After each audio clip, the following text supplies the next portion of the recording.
Okay, at this time we're going to begin our award presentations. I would like to start off with our first Hall of Fame recipient. At this time, if I could call up Coach Steve Lake to present to class of 1981, Mark Patello.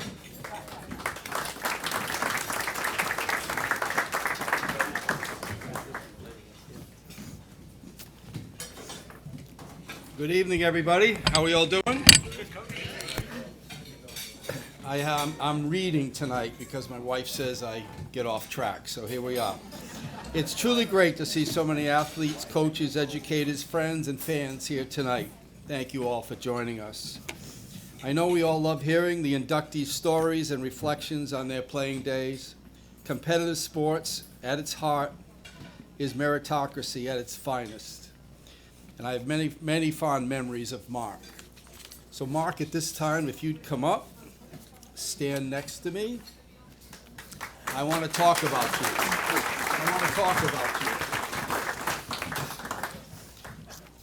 In 1980, Mark emerged as a starting catcher on a young but talented baseball team. He proved to be a consistent hitter, and you can disagree with me or add if you'd like, jump right in. His memory is better than mine. He proved to be a consistent hitter in the middle of the batting order, a great defensive catcher, and essential team leader. This 1980 team, due in large part to Mark's exceptional play, eventually became league champions and reached the state Division II finals. That team was loaded with underclassmen, making Mark's leadership, hustle, and overall performance particularly invaluable. In 1981, his senior year, Mark was recognized as one of the state's best baseball players. He served as the team captain, the starting catcher, and a leading hitter, batting well over 300 in the heart of the order. He was a valuable performer on one of the top baseball teams in the state.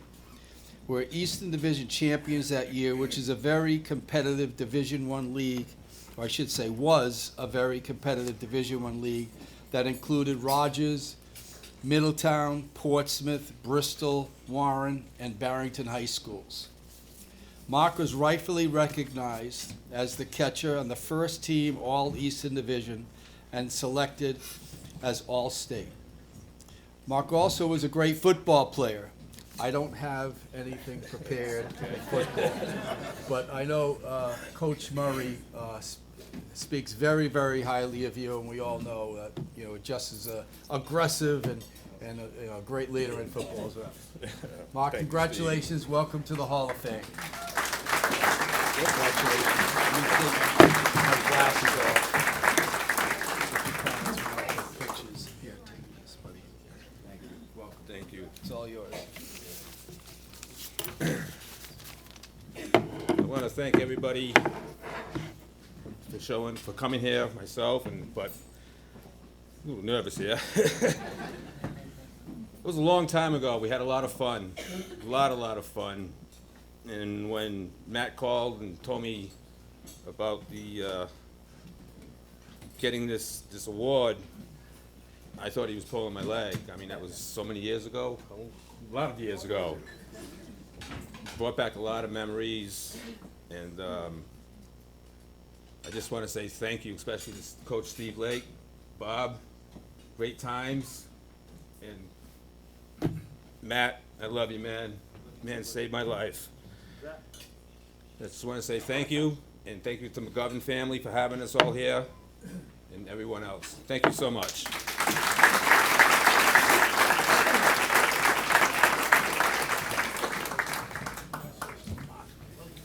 Mr. Lake, I think you may have taken my notes. I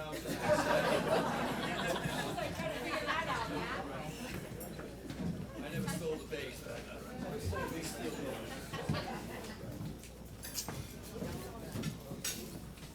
Our next recipient is a 1982 graduate, also a catcher on the baseball team, Chris McLaughlin, to be presented by both Bob Murray and Steve Lake.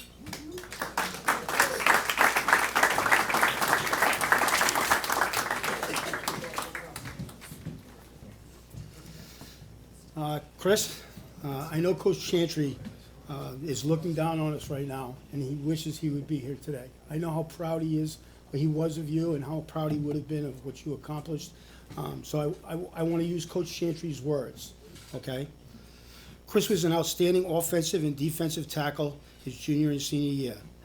He was elected co-captain of the 1981 team and did a great job as a team leader.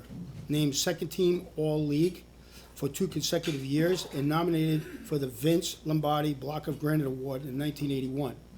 Chris gave 48 minutes of solid football every time he stepped on the field. That's Coach Chantry's words. Mine. The Block of Granite Award is one of the most prestigious awards a football player can be nominated to. It represents 9 schools in the southeastern Massachusetts area and 1 Rhode Island school, Tiverton. It's an award that recognizes the best linemen in the area, the southeastern Massachusetts area. 2 of the 3 years, Tiverton won that award. The Mass schools decided that they didn't want Tiverton in the awards process any longer. So that award to me, being nominated, is probably one of the finest things that could ever happen to an offensive or defensive lineman, and you represented our school well for it. So in closing, I'll say, Chris, between me having the chance to coach you in baseball and football, I knew you were tough. I knew you were a talented kid, an outstanding leader with the heart of a tiger. So I'd like to congratulate you on your induction into the Hall of Fame.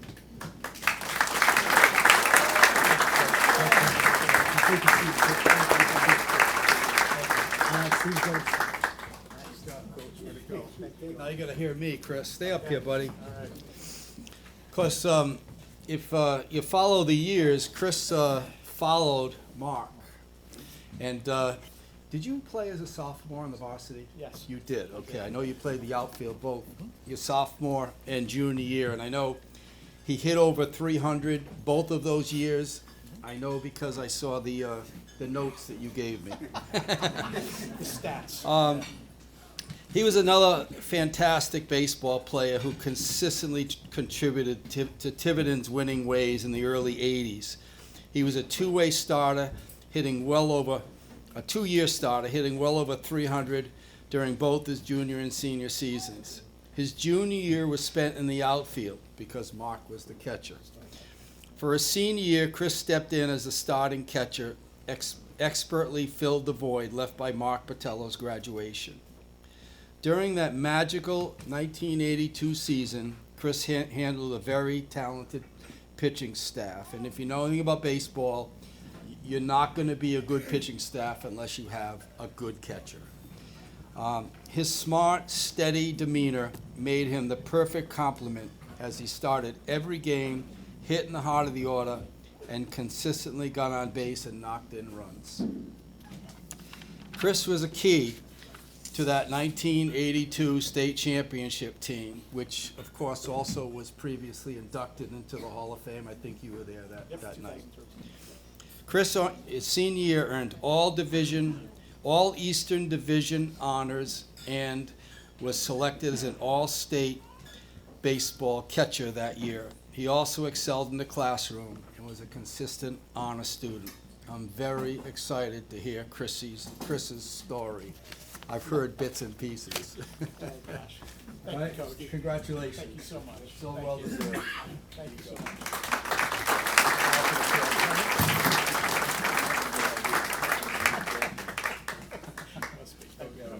you.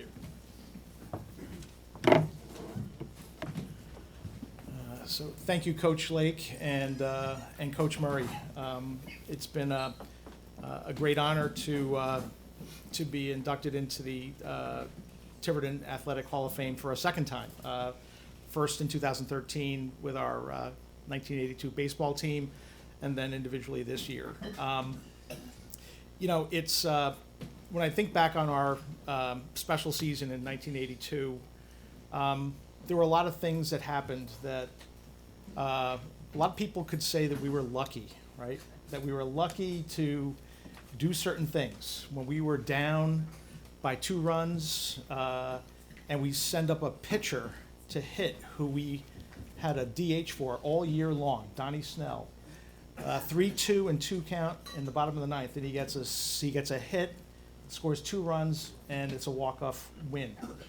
Rest of our season is done if we don't do that. So Donnie Snell, pitcher not known for hitting. In the playoffs, Dickie Phillips, he's a vicious hitter. Didn't have a win, I think, on the mound as a pitcher. Goes out and throws a one-hitter in the playoffs, I think, against Barrington. Once again, another kind of situation where were we lucky, or was it something else? Luck is what they say is the kind of the intersection between preparedness and opportunity, and I think we had both in a lot of those situations that enabled us to have a great season. But the preparedness is really a tribute to the coaches that we had, right? Both Coach Lake, Coach Murray, in that year that really allowed us to excel. They drilled us until it was second nature. They drilled us for stressful game situations so that when we were up against much bigger opponents, larger schools, we were able to excel every time in every game situation. So that's a little bit about the class of '82. Football was also a great honor for me. Like Mark Patello, I got to serve as the team captain in 1981 with Paul Michaels, and it was a great honor. Some of the people who I think are going to be inducted later from the class of '84, I think they were freshmen when I was a captain my senior year. So hopefully I had a positive influence on some of them. They certainly went out and excelled for Coach Murray in that splendid year. But I'm very grateful for Tiverton High School, the athletic program, the committee, the selection committee for this event, for my coaches, and also for my family. A lot of them here today from Tiverton, my daughter from New Jersey. So I'm very, very honored to be back in Tiverton to receive this award. So thank you very much.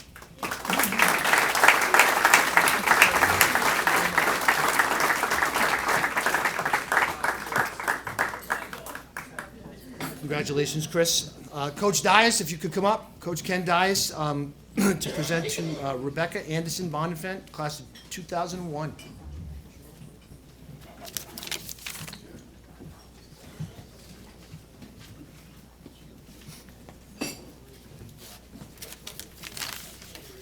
First off, congratulations to all the inductees tonight. When I first met Becky, she comes over, I always like to use the term come over the hill because we always play down the lower field.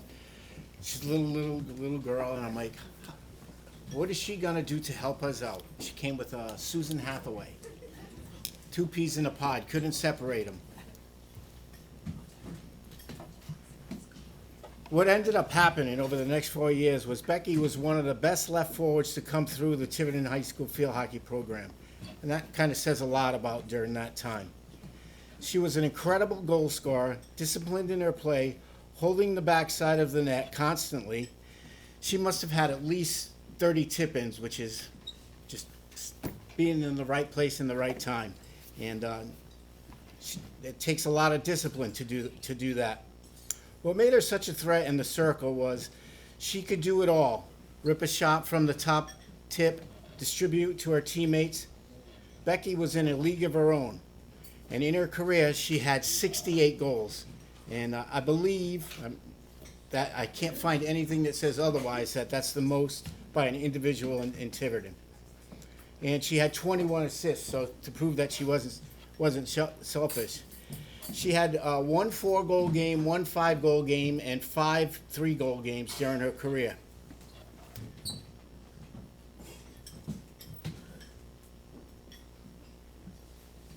Becky was a 4-time All-Division selection, as well as a first-team All-State selection recipient her senior year. Becky played a key role in multiple state championships victories, and is now in the Hall of Fame with 8 other of her teammates. What other TH athletic group can say that? 8 Hall of Famers that she got to play alongside with. Becky was an incredible hard worker, always came ready to work hard, She led by example and was a role model for the younger players to look up to. First to practice, last to leave, always encouraging teammates and always putting team first. Those qualities last long after the final whistle. And Becky, she was a great teammate, an awesome player to coach. Becky made my job pretty easy. When she was on the field, in the back of my mind, I knew Becky Anderson's goal was coming, and she always delivered. It is my honor to now induct Becky Anderson into the Tiverton Athletic Hall of Fame.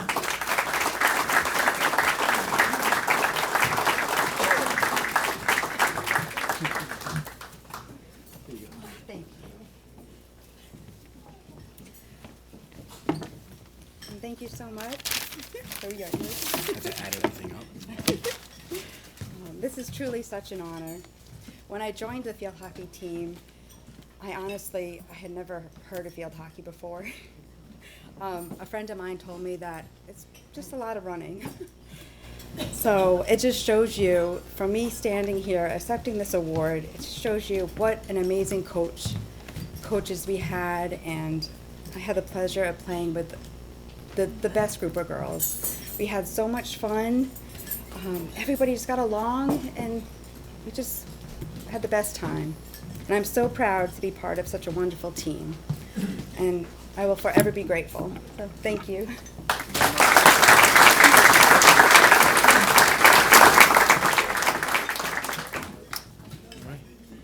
Great job, Coach Dias. Okay, at this time, if we could call up Coach Jack McKinnon to present to Renee Boudria-Toll, class of 2002.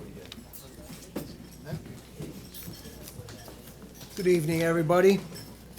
Before I start talking a little bit about Renee, I would like to just recognize the members of the Hall of Fame committee. Knowing the work that you guys put in over the course of the summer, putting this whole thing together, contacting people, thank you very much for doing that. It's certainly no easy task in any way, shape, or form. I'd also like to congratulate all of the award winners tonight. You know what? Listening to all these stories, as they come up here, certainly, rings a person's heart. I'd also like to recognize, they're not here tonight, but I think it's important to recognize the Tiverton girls soccer team for winning the state championship about a week ago. I think that's awesome. And also, I think the girls volleyball team, which made it to the final. That's outstanding.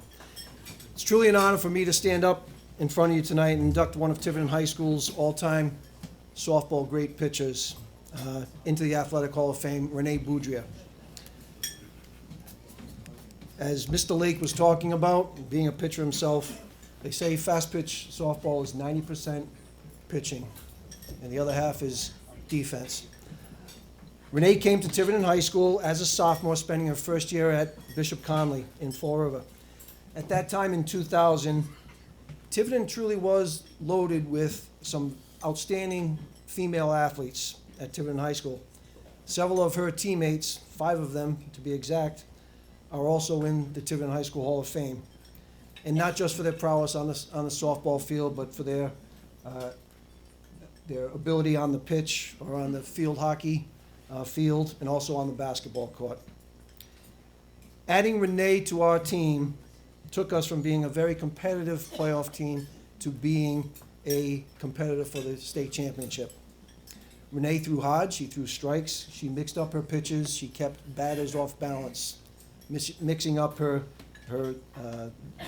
pitches between fast and rising fastballs and what have you. She really did an outstanding job. In 2001, as a junior, Renee had an overall 24-3 record, 22-1 in league play. As a softball pitcher, you don't have necessarily the days off. If you're good to go, you're good to go. And she would get the call and answer the call every single time. She led us to the state championship, beating Coventry High School 5-2 at Nottie Park in double elimination.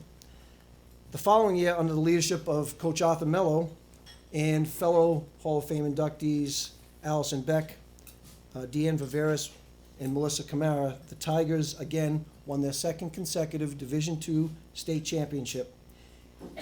In league play over the course of 2 years, Renee was 36 wins and 3 losses over that time. That's outstanding. With poise and precision, determination, Renee guided Tiverton to back-to-back Division II softball championships in 2001 and 2002, an achievement that still remains one of the finest achievements in Tiverton High School softball history. Anyone who watched Renee play remembers her focus on the mound. She had a presence that commanded attention of everyone. She wanted the ball, and she was confident. She lifted everyone else up around her. Her teammates trusted her completely, knowing that when Renee had the ball, the Tigers always had a chance. But what truly set Renee apart was beyond her strikeouts and her victories and her no-hitters, she was a true leader. She had humility. She had the team-first attitude. She didn't bat for us. In the half inning, when we went out to bat, she would be on the bench, and she would be cheering on her teammates and supporting her teammates. And her teammates truly rallied around her. Those championships weren't just about trophies. They were about teamwork, resilience, and believing in something bigger than themselves. Renee embodied all of that and helped write a new chapter of Tiverton softball that will not be forgotten. Tonight we celebrate not only her incredible accomplishments as a player, but also that legacy of pitching that she leaves behind, and one that continues to inspire new generations of softball players. And I know I watch Tiverton softball, from a distance, and I know Coach Brigham has them as strong as ever. On behalf of the Tiverton High School Athletic and Athletic Hall of Fame, it's my great privilege to officially have Renee Bugia into the Tiverton High School Athletic Hall of Fame. Renee lives in Italy. She has a family in Italy, so receiving this for her tonight is her mom.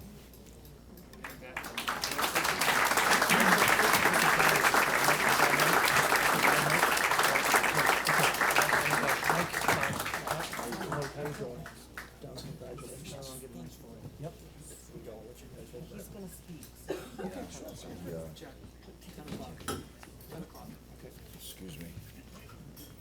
What's going on? Renee can't be here tonight, and she asked me to read this for her. And she says, "I am so thankful to be added to the Tiverton High School Hall of Fame. I have so many wonderful memories of playing softball in Tiverton. From starting off at third base in Little League to progressing into a pitcher. I don't remember being offered a choice to play softball, I just remember it happened. Though I suppose when your grandmother is the president of the Tiverton Little League, these things are decided for you. I am very happy my family is here to accept on my behalf. I am currently living in Italy with my family, and I'm sorry I am unable to attend. Signed, Renee."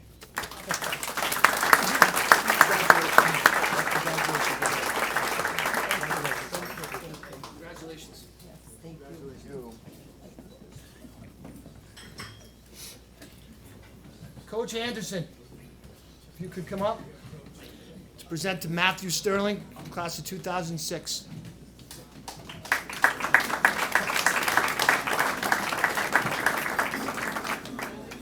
Mike, my friend. Thanks. Where's Matt? Matt's right there.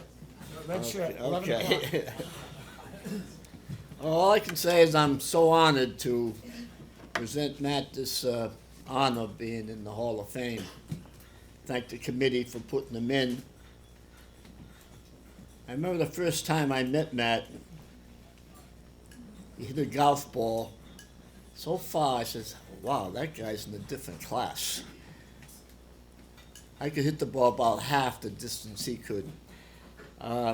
Anyway, Matt was all Eastern Division all 4 years at Tiverton High School.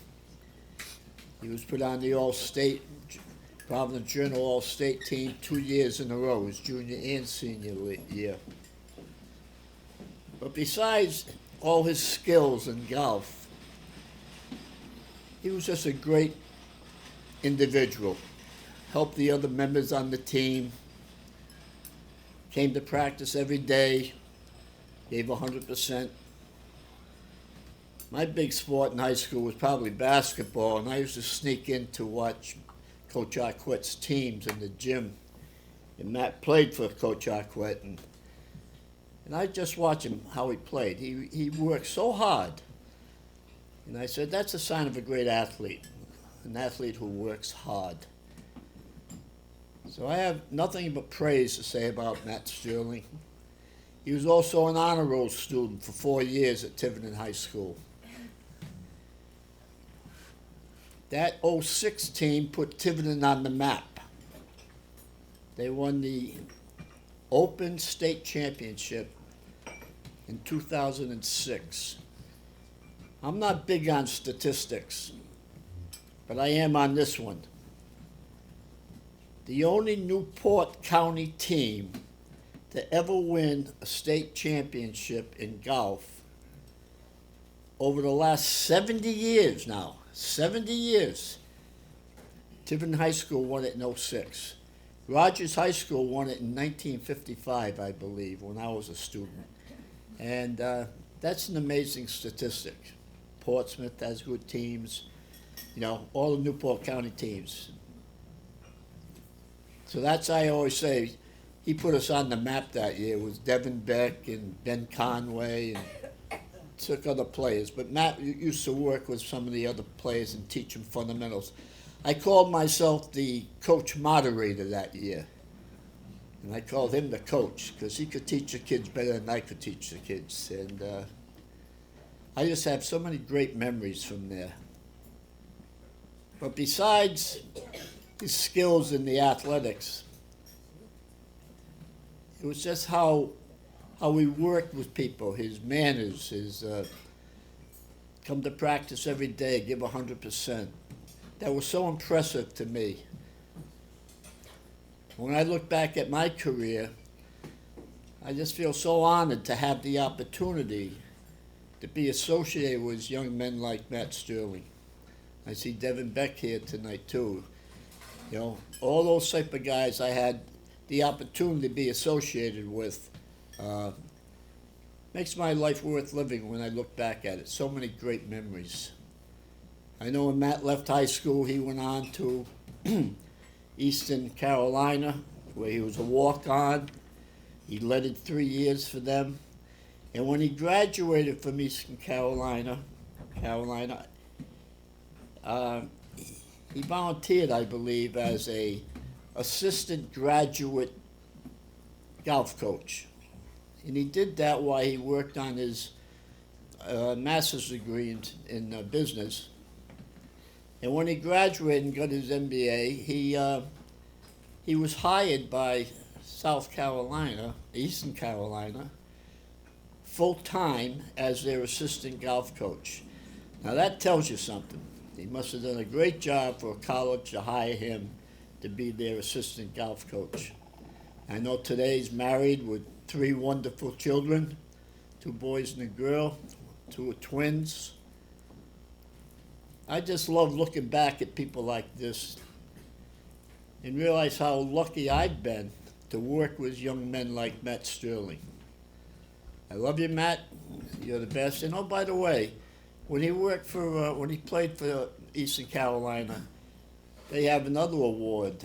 I think it's called the USA Achievement Award for academics. I know Matt achieved a GPA of over 3.75 for his junior and senior year at college. So how can you not be proud of that, you know? So without, Jerry Arquette said, don't talk too long, Andy, so I said, I better get off the phone. So at this time, I'd like to present Matt Sterling, who is the most valuable Hall of Fame award. I love you, buddy.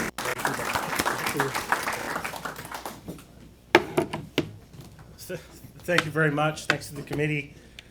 Thanks to whoever wrote my bio in the program, because you made me sound wonderful. And I don't know why everybody keeps talking about my basketball career, because the only thing I led basketball at was entered game, played 0 minutes. But I was talking with Coach Landock earlier that, you know, I used to get put in a lot, like 5 or 6 times a game to box out on free throws. And Devin, who's one of my best friends back there, would say, isn't that kind of insulting that you don't play minutes? And I was like, no, I'm actually one of the best on the team, and he wants me in the game to do something. So anyway, but that's the truth about my basketball career. Looking back, I have a lot of fond memories. Time in the gym, time on the course, time in the classroom. And Tiverton athletics has always punched above its weight. And I think that is because of the wonderful men and women who have been part of Tiverton athletics as far as I can remember. And a lot of them are in this room tonight. So can we give all of them a round of applause, all the coaches? And Mr. Martin, athletic director, Mr. McKinnon, vice principal over there. Thank you very much. I'll appreciate this. This is going to go in my workshop on the wall right next to our team induction award, which is something I still look at and have fond memories of. Thank you.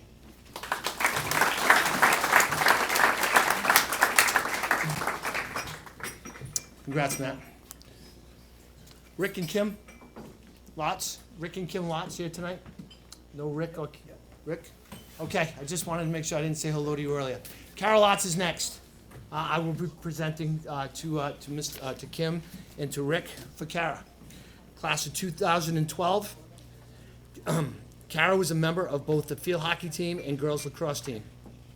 She was a force on the field, on earning all league honors in field hockey in both 2010 and 2011. Kara was also a second-team All-State selection by the Providence Journal in lacrosse in 2012. Some of Kara's best memories at Tiverton were being part of a dominant 2011 lacrosse team, a team that worked their tails off, not only for a banner, but also for each other. We loved winning together, and we loved laughing and having a great time too. Undefeated champs, go Tigers. After graduation, Kara attended Rhode Island College and the University of Cincinnati for her graduate work. She earned a master's degree in nursing. She currently works as an oncology nurse and soon to be a women's health nurse practitioner. Her family includes her parents, Rick and Kim, her sister Kara, who was her sister Krista, who was also a field hockey superstar, and she now resides in the state of Texas. Kara was a second-team All-State selection in lacrosse, a 2012 state finalist in Division II lacrosse, and she also earned first-team All-League in 2011 and 12. So at this time, if I could have her dad, Rick, and her mom, Kim, come on up, and I will present you the award.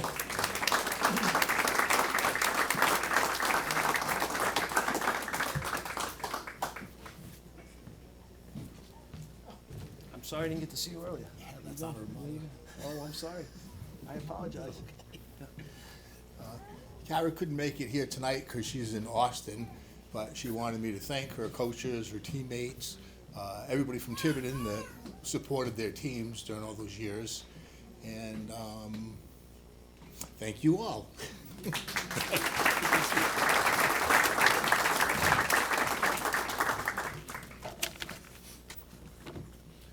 Coach Mon? Your turn again, my friend.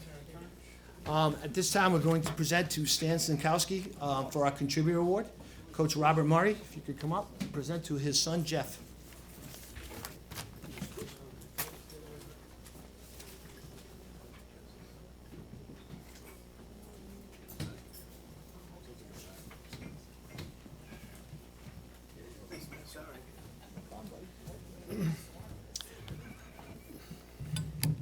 I'm going to read something I don't normally do. I normally can do things from the heart, but this man was a very special man to me, and I want to make sure I get it right. I want to make sure that I don't leave anything out. If you didn't get to know Stan, and I'm going to babble for a second, if you didn't know Stan, you might not like him, because he was a big, strong, tough guy.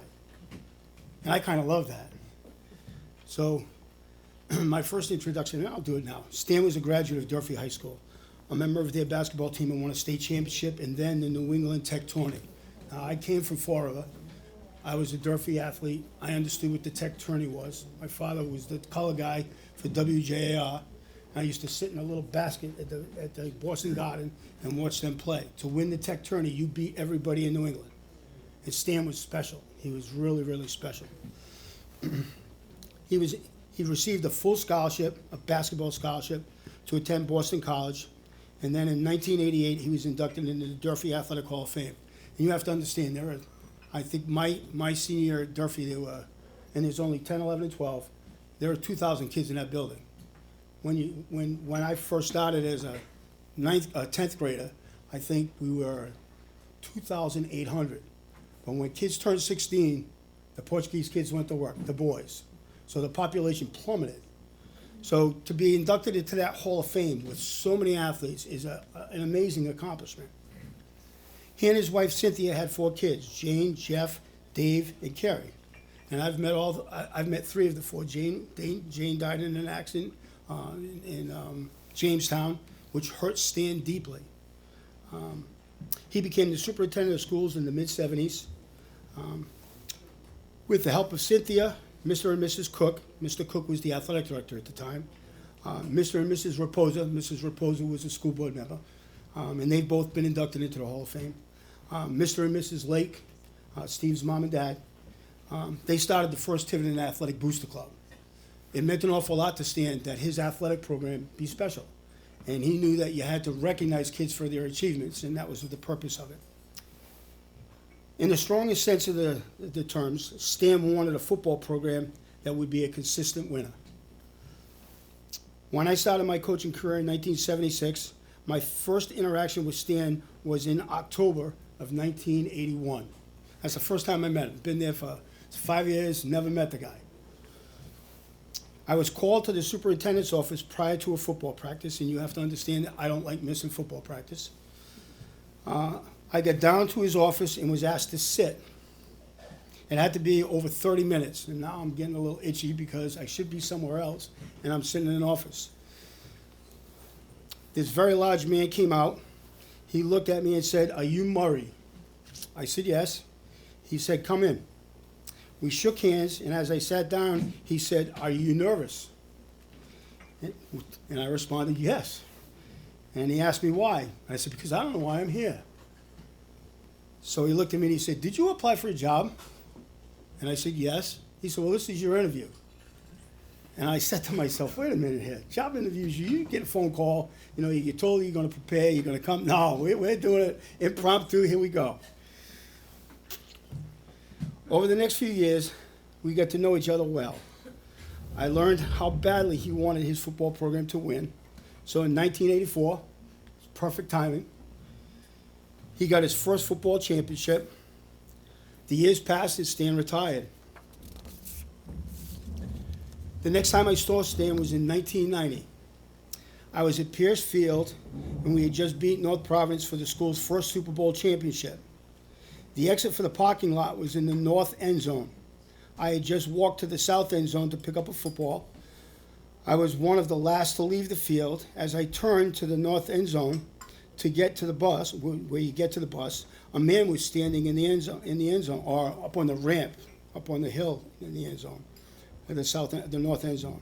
As I got closer, I realized it was Stan, and I was excited. I mean, this is a guy I had a great deal of respect for.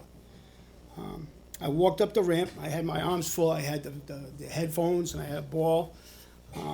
So I was about halfway up, and he looked me square in the eye and says, "Bobby, I'm proud of what you've accomplished." So I went to put the football down, put the headphones down, and when I went to look up, he was walking away. I didn't even get a chance to shake his hand, but I understood what he wanted and how important it was to him what our team had just accomplished. I thought the world of Stan. He was tough, sometimes uncomfortably tough. But I found a warmth and a goodness in him that made me respect him even more. Years passed, and I learned of his passing, and learned that my name was in his obituary. His family had asked, in lieu of flowers, donations be made to the Tiverton Athletic Department, sent care of me. When Cynthia passed, again, the same request. With those donations, we came about $6,000 in their memory. Now, we used to have a 6A account, I don't know if they still do, and I was able to raise a lot of money over a lot of years. So that money got put aside for someday a purpose, for a quality purpose. Many more years passed, and our girls softball team had been playing down at the town farm.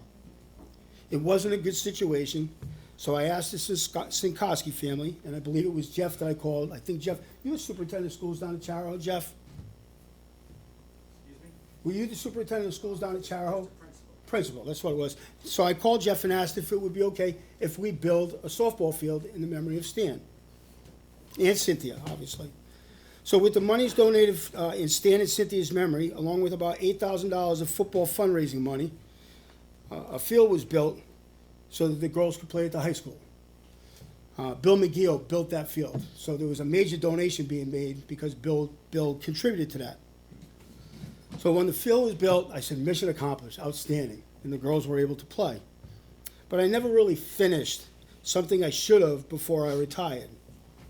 I have a regret because of that, and hopefully tonight I might be able to take care of that regret.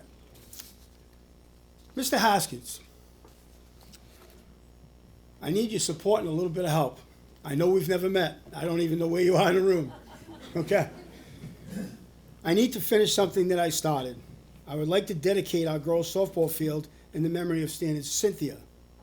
I know that I may not be doing this in the most appropriate place, but I'm hoping that you would consider this for Stan and Cynthia and myself. They helped build it, and I would be so honored, even if I have to use my own money, which I'll do, okay, to dedicate that field in memory of Stan and put a plaque up there so that Cynthia and Stan are always remembered in the lore of Tiverton athletics. So a little pressure, Chris, like Stan would do to me. I'm hoping that you can help me. I'll leave you my cell phone number before I leave tonight so we can communicate. And hopefully over the next year, maybe we can get something done so we can do what I should have done many, many years ago. This is on me. So on behalf of the Tiverton Athletic Hall of Fame, I would like to induct Stan Sinkowski, and I should include Cynthia in that too, okay, for all of his contributions, seen and unseen, into our Athletic Hall of Fame. Jeff?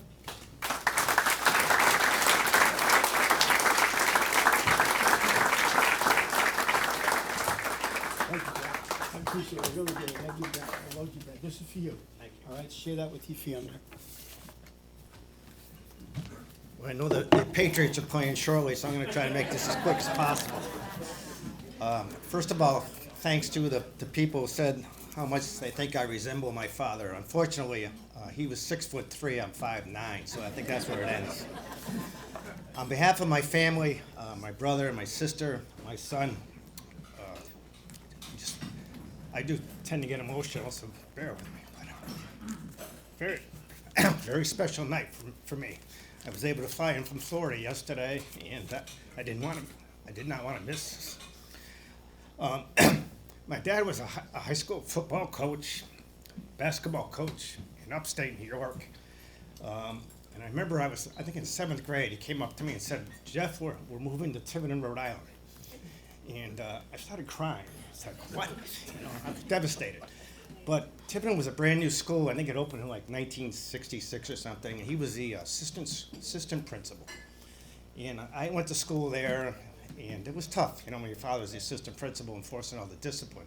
But eventually, it was a real positive experience. He then became the assistant superintendent, and as you all know, the superintendent of schools.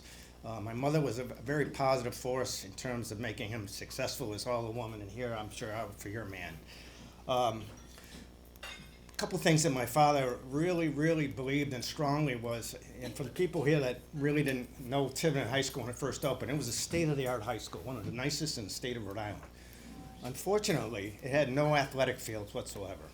So some of the guys here that I know that when we played baseball or some of the football players here, we actually had to take a school bus to go to Pecasset School every single day to practice.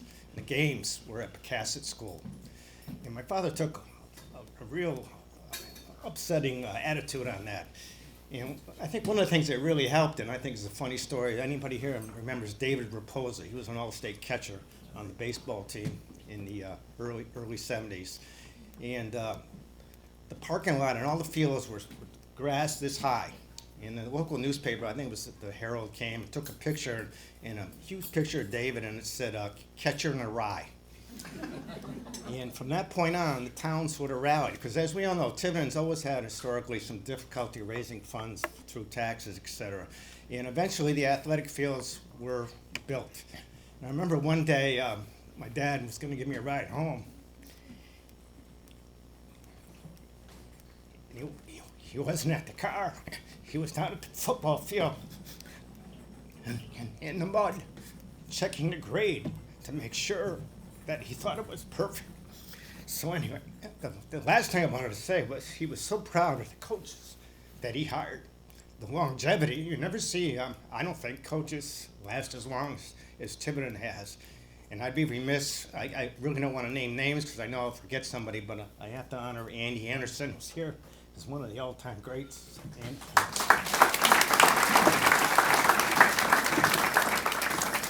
so again, thank you very much.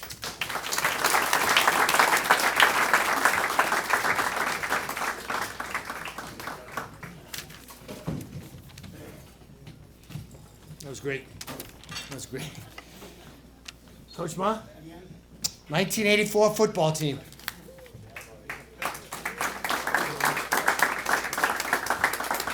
So when Jeff talked about our athletic facilities, I always used to love having our picture taken. And you'll get an understanding of my picture. Now, you have to understand that this hung in my office from 1984 until 2022, along with about 50 other pictures, 60 other pictures of all the different teams that I coached. I always loved my press box. And then when we finally built the press box, it was a platform, correct, Coach Phillips? And then we finally built the press box, and they burned it down. And then Superintendent Terrell came along, and he said, we don't even want the bleachers. So we played on a field with no bleachers, no press box or anything. But we still found a way to win. So. The 1984 football team started in a weight room, in a dungy old drying room. You probably don't want your kids in it because you're afraid they're going to breathe in the dust and get cancer. But on the walls, you had the 200-pound club, you had the 300-pound club, you had the 400-pound club, and we etched them on the walls, and they were in, I think it's colored chalk, and you had your squat, you had your bench, and you had your lift, or whatever the hell it was. And all the kids' names that achieved that goal. So if you got to the 200-pound club in the bench, your name went up on the wall. And whatever exercise we were doing, and we lived in that weight room. And I used that weight room as an etch. We are underdogs. This is the kind of grub we got to work in, and we're going to have to prove who we are. And those kids held on to that attitude just a little bit. And they got a little bit tougher. And I can remember when they were younger, it's best when you can do it. You give it to them a little bit, you give it to them, and the kids buy in. And they begin to believe that we've got something to prove and we want to do something. And this group of kids did. They just kept coming and kept coming and kept coming. Well, the second thing we worked on was, and this is a lesson I learned, my first year as a head coach, watch your defense, okay, call a play. Okay, great. Okay, looking at the defense, great, it's going to be this. Okay, we'll call the next play. You line up, if they're in a different defense, you get smacked in the mouth, and you go backwards. So I said to Michael, and I said to all the other kids, we're going to have to learn how to audibilize, which was probably revolutionary back then. And we decided that we would use a color, and then we would give numbers, and the numbers would change the play. So I had to spend a lot of time teaching leverages and learning positions. And eventually what happened was Michael got good at it. And as a result, Mike could come to the line of scrimmage. He brought Coach's play with him, and he got there and said, Coach, what the hell are you talking about? And he changed the play and go to where we were supposed to go because the defense didn't reflect what I thought I saw. Well, that gave us an even greater opportunity at winning because now instead of having an unsuccessful play, you had another successful play. So now it became more of a kids team with ownership, and then there was a partnership between coaches and players. We had turmoil that year where a coach had to leave. Well, at one point, I think we might have had 24 guys. Mark Patello was coaching the freshman team. Correct, Mark? Where are you, Mark? You were coaching the freshman team, correct, Mark? You had like 35 kids. I had 19, or thereabouts 19. And I can remember saying to the kids, There's one of me and there's 19 of you. And I need you to be the responsible party. I need you to work at doing the things that have to be asked to be done. And they were great at it. They were absolutely great at it. The kids were as good as gold. They worked, and you could see the maturity. You could see the development of men instead of boys. We were playing North Providence, and we would get beat, and we called a sleeper play where somebody kind of comes in off the sideline and stands close.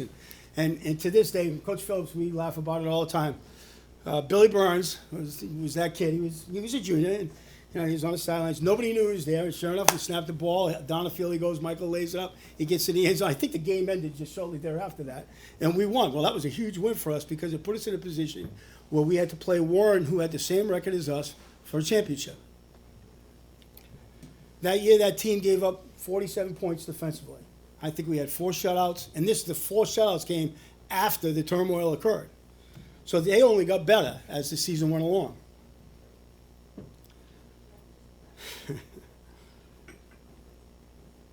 There are that group of boys, and I'm going to refer a little bit. We used to say Mark Lavoie. Until Chris Renard and Brian Turner came along, you were the best center we had ever had. Scotty DeSantis and Billy Phillips, and Billy played both guard and tackle, were 2 of the best trapping people that I had. Donald LeBrew, who was a monster, along with Carl, played the tackles. And then there was this kid, Richie Hughes. We didn't think he could play a lick. He was the biggest surprise of our entire season. If it wasn't for him, I don't know if we'd have won because he filled a void that we didn't have. And he played it well. He played it really, really well. Then there was a kid, Matthew Cunningham, who I called Mr. Consistent, Mr. Clutch. You needed something, he could take care of it. And he wasn't much bigger than I was. He was brilliant. He was an absolutely brilliant student. But every time we needed something, it seemed like it ended up in his hands. We had a kid by the name of Michael Strom. We went to Situate, and Michael Strom was huge. His name was top of the list on that wall in the room. He was the strongest kid on the team. We went to Situate. We won. He got so excited he broke the window on the bus, and I had to kill him. I had to absolutely kill him. But that was the enthusiasm that these kids had. They were just unbelievable in terms of their want to be successful. Jimmy Burns.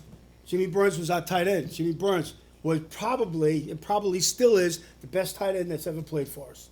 Or one of the best tight ends that's ever played for us. You had Tommy Comedy, who played fullback. Sometimes he came in because Michael was off his rocker, and Tommy would take good care of it. We had Stevie Cabral. Stevie Cabral, big, tall, skinny kid. He was like a stallion. Could fly. And when you needed something, you pitched the ball to Stevie and he'd go. And the thing that was great about it, he was tough as nails. You had Paul Williams. Paul Williams was one of the scat backs. He'd come in, he was a sophomore or a freshman, just throwing the ball and Paul would take off. This collection of kids with a few others made a special group of kids. Well, we got to Thanksgiving, and we played a team that had beat us in my first year, 46-0. The second year beat us 36-8. We were both same record. Whoever wins the championship. And we worked really, really hard. And we took the first drive, we went down the field and we scored, and then there was no scoring. And it was back and forth, back and forth. But we had won our first championship. Well, Pat Abruzzi was the coach from Warren. And Pat and I really didn't see eye to eye sometimes. And we put in this famous play. We ran a double pass that you see the Patriots run a lot.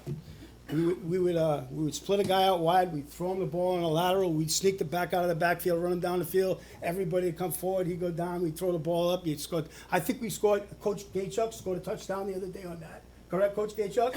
I saw it. I watched the film. I saw it. People couldn't stop it. It was awesome. It was awesome. Well, we won, and then I wish that my kids who took the videotape had just held on to it just a little bit longer. But the celebration that took place after we won that game was phenomenal. It was absolutely the excitement, the pride. The guy that I haven't talked about was the guy that really made it. He put all of the pieces together, and that was Michael. Michael was the guy who learned the audibles. He was the talented kid, but he was a team player, and it's evident in the Facebook posts lately. Mike was the guy who drew everybody in, and he held on to him. And if it wasn't for Michael, I don't think that everybody else would have had the experience, because I don't know if we could have stayed together. Well, they were the foundation for me. I can remember saying when we first started talking about the audibles, if a 5-year-old kid can go to kindergarten and they can learn to print their name, why can't a high school kid learn to look at a defense and be able to change a play? If I do my job and I teach it correctly, they should be able to do exactly what a young kid learning. There's no reason you couldn't. And that one piece of philosophy ran right through our program until I retired. Now, if I'm not mistaken, we went to 9 Super Bowls. There were 4 of the semifinals that we got beat by 2 points or less that could have taken us to Super Bowls. And all of that occurred because of this group. And that's what makes this so special to me. That picture was always near and dear to my heart. Now, when I came home, I said to my wife, what am I going to do with all these pictures? So they went down in the cellar. So last night I went down in the cellar, and I went through all of it. And I'm telling you, there's a stack like this. I went down, I finally found it. I pulled it out, I cleaned it all up, shined it all up, because I know how special it is. I know the group of boys that played on the team were special, special kids. And the nicest part of all is they became great men.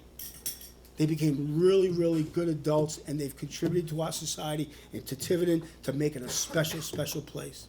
And I can't be more proud to stand here tonight and see these guys. And I look at the picture, name. I didn't forget this group. There are some kids I look at the picture, I can't remember that kid's name. This group, I didn't forget one kid's name. And that's how special they were to me and what they meant to the next 39 years of coaching. Because they told me that we can. And if they could, everybody else could. And as I got smarter, my teams got smarter. We were able to do more. And we didn't win because we were physically better. We won because we were smarter and we outworked people. So tonight is a special night. We're going to introduce a group of boys that did something extremely special for our school. And I know one thing. We won on that Thursday, and on that Monday I got called down into the superintendent's office, and there was a grin from ear to ear. And as I said, the unseen things that go on within your program. The kids never saw Mr. Sikorsky smile, but I did. And I knew what it meant. I knew what it meant to Tiverton, and I knew what it meant to the kids, and I knew what it meant to him. We did the right thing, and we did it with honor. And that's what makes it so special. So, I would like to, because I know the Patriots are playing, I would like all the guys to come up, and I would like to induct you all into the Hall of Fame. Congratulations, fellas.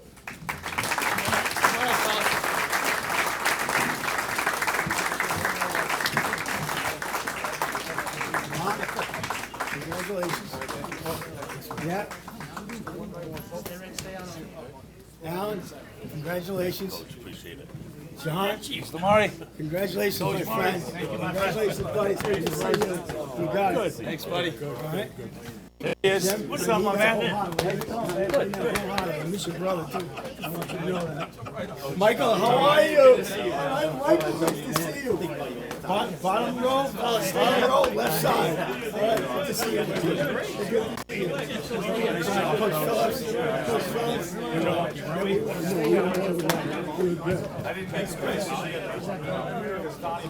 There you go, young man. Congratulations.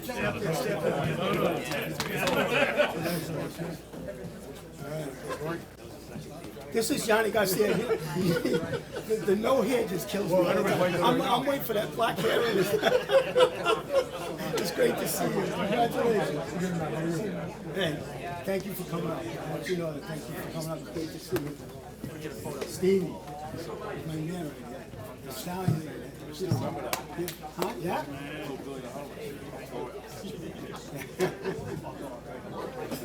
How are you? Good. It's so good to see you. It's been a long, long time. Yeah, all right. And this is for me? All right. All right, you good? Oh.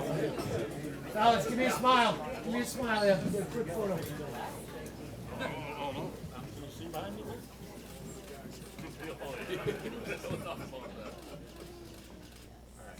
Thank you, guys. I miss Billy. Yeah, that's why I just said that. That's why I just said to her, well, For the team, it's not in the room. I want to put just get the picture back. okay. Hey, no, thank you.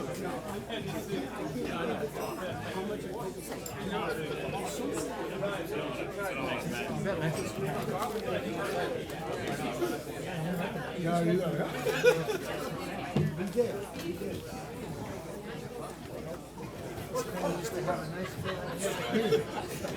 We all did. Okay. Okay, that wraps it up for the evening, folks. Again, I'd like to thank the Hall of Fame committee. I'd like to thank McGovern's Restaurant and everyone who showed up tonight. I appreciate it very much. If you look on Instagram, Tiverton Athletics Hall of Fame, and on Facebook, we'll have some nice photos posted. And also, if you want to watch it again on replay, it'll be on YouTube TV. So thank you, Stevie Rice. At this time, you guys have a great night. Go Patriots. And if I could get all the inductees under the banner so we can get a group photo, I would appreciate that. Have a great night.